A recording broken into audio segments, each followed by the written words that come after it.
How to add a payment method on Amazon. It's pretty simple and a quick process, so without any further delay, let's jump right into the video. First thing first, move into your application Amazon or head over to any of the browser and move into the official website of Amazon. Once in here, enter your login credentials and log in into a specific account.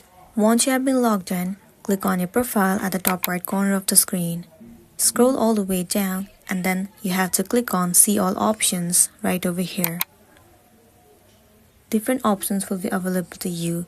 Once again, scroll down and inside the section of Amazon Pay, you have to click on Manage Payment Options. Once you're in this page, you should be able to see the option where it says Add Credit or Debit Card. All you gotta do is click on it and enter the detail of your card. Enter card number, expiration date, and also CVV number. Once entered, tap on Add. If all of the informations are correct, then the payment method will be added and then you'll be good to go.